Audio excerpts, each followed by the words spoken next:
നമസ്കാരം. National broadcasting news Gulf റൗണ്ടപ്പിലേക്ക് സ്വാഗതം. Dubai road അപകടത്തിൽ മലയാളി യുവതിക്ക് 2 കോടി രൂപയിലധികം നഷ്ടപരിഹാരം. ദുബായിൽ റോഡ് മുറിച്ചു കടക്കുന്നതിനിടെയുണ്ടായ വാഹനാപകടത്തിൽ ഗുരുതരമായി പരിക്കേറ്റ കണ്ണൂർ നീർച്ചാൽ സ്വദേശിനി റഹ്മത്ത് ബീവി മുഹമ്മദ് സാലിക്ക് ദുബായ് ക്രിമിനൽ കോടതി 10 ലക്ഷം ദിർഹം, ഏകദേശം 2.37 കോടി രൂപ നഷ്ടപരിഹാരം വിധിച്ചു. അപകടം നടന്ന സമയത്തെ ഇൻഷുറൻസ് കമ്പനിയാണ് നഷ്ടപരിഹാര തുക നൽകേണ്ടത്.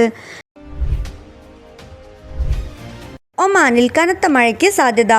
സിവിൽ ഏവിയേഷൻ അതോറിറ്റിയുടെ മുന്നറിയിപ്പ്. ഒമാനിലെ വിവിധ ഗവർണറേറ്റുകളിൽ വെള്ളിയാഴ്ച ഉച്ച മുതൽ ശനിയാഴ്ച പുലർച്ചെ വരെ കനത്ത മഴയ്ക്കും ഇടിമിന്നലിനും സാധ്യതയുണ്ടെന്ന് സിവിൽ ഏവിയേഷൻ അതോറിറ്റി അറിയിച്ചു. South Sharqiya, north Sharqiya, Dakhiliya, Dhahira, ദോഫാറിലെ മരുഭൂമികൾ എന്നിവിടങ്ങളിൽ 20 മുതൽ 40 മില്ലിലിറ്റർ വരെ മഴ ലഭിക്കുമെന്നും ഇത് വെള്ളപ്പൊക്കത്തിന് കാരണമാകുമെന്നും national multi Hazard early warning centre അറിയിച്ചു.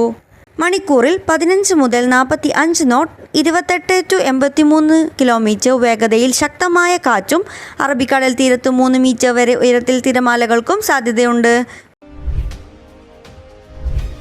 അബുദാബിയിൽ വൻ ലഹരി മരുന്ന് വേട്ട, 3 പ്രവാസികൾ അറസ്റ്റിൽ.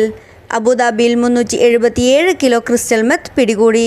അബുദാബി പോലീസും നാഷണൽ ഡ്രഗ് കൺട്രോൾ സർവീസും സംയുക്തമായി നടത്തിയ നീക്കത്തിലാണ് 3 ഏഷ്യൻ പൗരന്മാർ അറസ്റ്റിലായത്. തയ്യൽ മെഷീൻ ഓയിൽ ക്യാനുകൾക്കുള്ളിൽ പ്രത്യേക രീതിയിൽ ഒളിപ്പിച്ച നിലയിലായിരുന്നു മയക്കുമരുന്ന്. UAEയിലെ ഇലക്ട്രിക് വാഹന ഉടമകൾക്ക് സന്തോഷവാർത്ത. ഇൻഷുറൻസ് നിരക്കിൽ കുറവ്. UAEയിലെ ഇലക്ട്രിക് കാറുകളുടെ ഇൻഷുറൻസ് പ്രീമിയത്തിൽ കഴിഞ്ഞ 15 മാസത്തിനിടെ ആദ്യമായി ഗണ്യമായ കുറവ് രേഖപ്പെടുത്തി.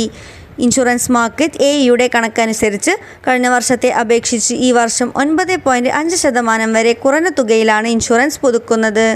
നിലവിൽ ഒരു വാഹനം പുതുക്കുന്നതിന് ശരാശരി 5270 ദിർഹം മാത്രമാണ് ഉടമകൾ നൽകുന്നത്.